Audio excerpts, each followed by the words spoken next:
Hey guys, welcome to Nerdarchy. For nerds, by nerds. I'm Ted, hanging out with some of the colleagues today. Dave. Nate. And today we're going to bring you some D&D monsters, the Chimera, Chimera, however you prefer to pronounce it. Chimera. That's how it's pronounced. Well, everybody likes to do different things. I know. Chimera. But It's clearly a chimera. And they could be if wrong. If Sean Connery were to say it, it'd be a chimera that fights with a scimitar. So everybody's doing different things, and some that's on people are wrong. that's on page 39 of your trusty monster manual. Dude, So- these things are three kinds of bad wrapped up into one monster. Absolutely. We briefly, when we first did our flip through of the monster manual, we talked about it because one, it's like one of the best pictures in the book, and then when you read the Chimera, it's like it's a lion, it's a dragon, it's a ram, but it's got the worst traits of all three of them wrapped in into one, like the territorialness of the lion, the greed and avarice of a dragon, and the stubbornness Of the goat. which I just find hilarious. And it's just it's always been a stunning, spectacular looking monster. Absolutely. And because of that dragon head, one of the coolest things is they're easy to bribe with flattery and food and gold and stuff. Yeah. If you give it food and treasure, it might be willing to spare you. Yes, and if you give it regular stuff, it might be willing to serve you if you're evil. I don't so much to think about the evil part. I think it's willing to just work for you. It says servants of evil. It's chaotic evil. Like a good person would not be able to abide this thing because it is going to be malicious. A villain and vicious. can lure a chimera into service by keeping it well fed and its treasure hoard well stocked. I bet it's well fed with people. Yeah. All right. I can just see in Ted's campaign they're going to be lured with love and hugs. And unicorn hugs. Yeah. Until it mauls the unicorn. rips its throat out. But like, give me the blood and the dummy flesh. So, Chimera is Little there. gnomes running around screaming, everything's on fire. Nice. I wasn't saying it has to be all, lovey hippy dippy. I'm just saying that it doesn't have to be the bad guys. You don't have to be this megalomaniac, evil monstrosity to attempt to lure one into your service. Just saying. But then you have to just deal with the fact when it's eating the orphans and be like, well, if you're making it really and hard for me. making orphans. Yeah, you're making it really hard for me to maintain my lawful good status while you're eating the orphans. Yeah, what am I supposed to do with you? I doubt your high and mighty paladin is going to attempt to do it. Maybe. But if you've got somebody who dances on that edge, chaotic neutral or true neutral, they might be able to deal with it. I'm just... What if it's a cursed gold dragon? Like a wormling or something that had like some terrible thing done to it, like a trick. Or like a trickster god or something, and merged it into the Chimera with these other creatures. I mean, a lion could still go, like the good qualities of the lion, but it's still stuck in this like terrible state. So it's not so much it's the fact that it is actually a dragon, but it's been morphed with these other. Well, yeah, I mean, you could take the Chimera and make the good version of it if you wanted to, because let's face it, like you could take the nobleness of of the gold dragon instead of stubbornness of the goat. It could be determination, right. and the heart of a lion, the bravery. So yeah, you could absolutely do something like that with just some vocab switch and. It's still a pretty stupid monster, though. Well, again, if you're making those kind of changes, you can change the intelligence as well. Oh no, you go from a 3 to a 6. Well, that's a 14 wisdom, so it could still. Yeah, be... but wisdom, wisdom in animals is generally, or monsters is generally referring to their awareness of their surroundings. Yeah, their ability to a perceive. wormling is still probably smarter than a human, right? So. A wormling dragon still probably smarter. Or average intelligence. Depending upon what type of dragon. I mean, granted, you can change, like, all that subject to change as well, like Ted said. I was just looking for a way to say yes to Ted for his But it's never fun to say yes to Ted. It's much more fun to make fun of his ideas. One of these days out there in my loyal Nerdarchist, you're going to see Ted decapitate me with one of his swords. He's going to finally break and have had enough, and he's just going to, right on camera, you're just going to see the spray of my blood all over the place. As Ted goes full on Sith. So never show up for S words discussions. Yeah, I'm gonna skip that one. Ted will actually be armed. So how do we use the Chimera in our games? Right. When the Paladin isn't. We've already gone over the reskin. All right, so I think the whole aspect where it says here that it often toys with its prey, Screams, hit, and run it tactics. screams hit and run tactics, and you could totally be like, well, all right, my fire breath didn't recharge this round, so I'm gonna go off and to make sure it resets. I'm gonna come over here and stand on this rock and taunt them. And Get out of range, sit there, scream, do a little show and let them know, okay, I'm still here, I'm not going away. Well, and the fun thing about a cone attack from a flying creature is because the cone is widest, the furthest it is, it can actually stay further away and probably get the whole party from above because it's like a nice little umbrella of death. Right, it's just a strafing attack. It's just and off you go.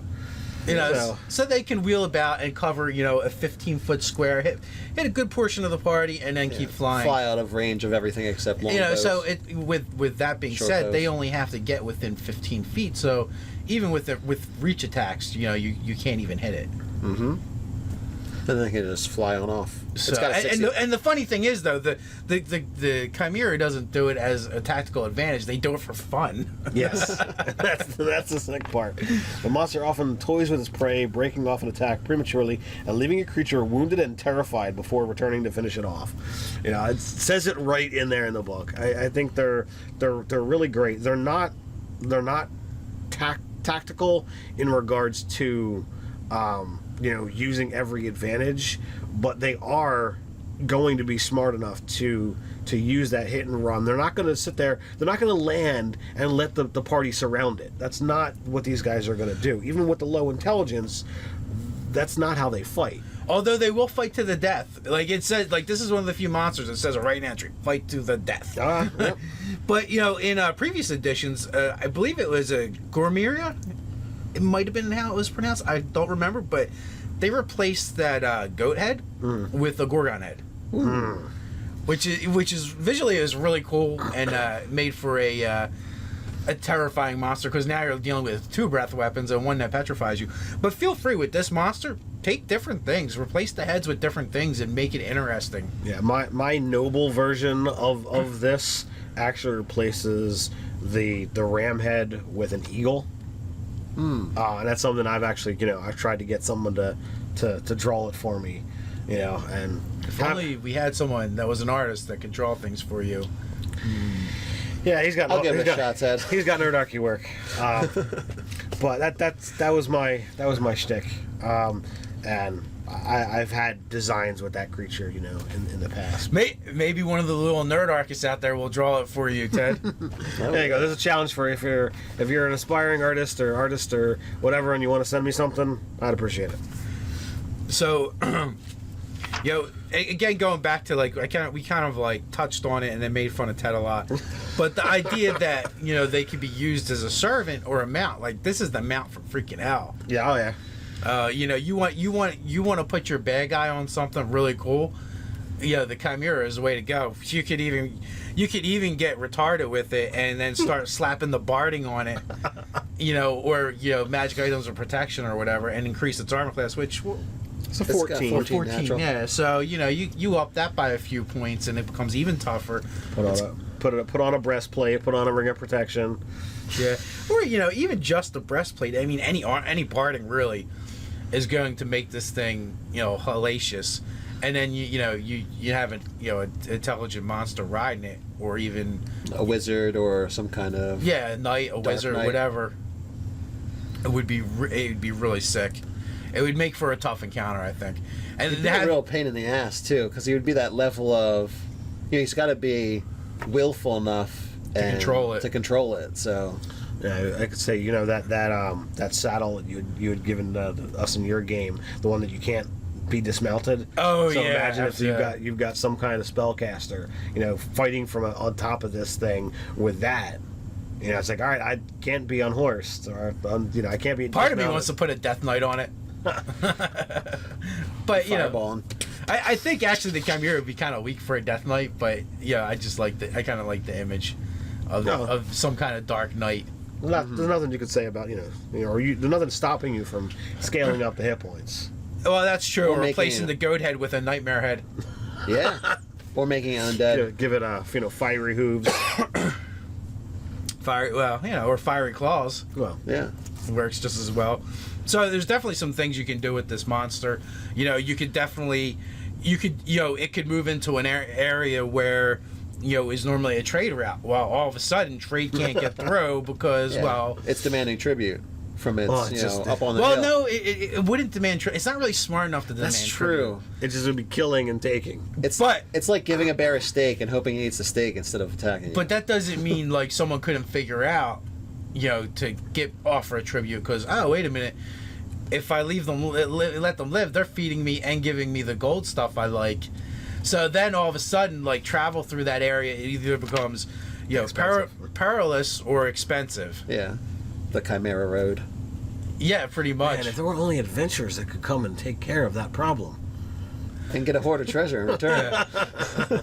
So most of your adventures, like if you do the Chimera, is going to be kind of like that because unlike a lot of the monsters we do, this isn't like your centerpiece monster. Right. It's not. It doesn't like to share its territory with people, or with anything. I mean, I should say, with other creatures. So it's it's a little bit tough to set up into like a dungeon or something unless it's very you have a specific mechanic for it. It's got good staying power over a wide range because you can have it in a dungeon as the servant of an evil master, but you could also have it on this like Chimera Road concept where it's like the big. Oh yeah. I feel like if you use it with other things, it has to be directed by something that's stronger and more intelligent. Right. Is what I'm saying. Yeah. Like in its natural environment and a natural ecology, It's solitary. It's solitary, and not only is it solitary, it drives everything else away.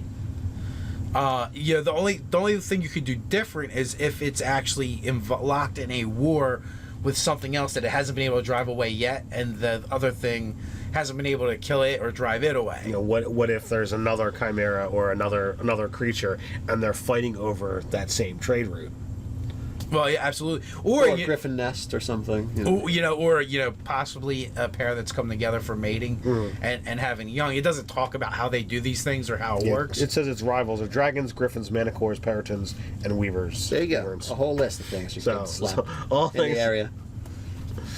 Well, I was just thinking about a way if you wanted to like have two chimeras, like maybe it's chimera mating season and they come together for a certain amount of time until the offspring can be born and reared or whatever, and then they break apart again because it doesn't really get into like that kind of ecology. Right. But that leaves it wide open for you to make up whatever you want to make up. If you want to have whatever fits for your When game. you chop off one of the heads, it grows another one in 3 to 4 days. Yeah. Well, like for instance, like suppose you wanted to have like a bunch of chimera, right, in your adventure, right? So maybe you do 3. Like maybe there's a litter of like 3, and they're like young, but not young. They're not quite completely on their own yet.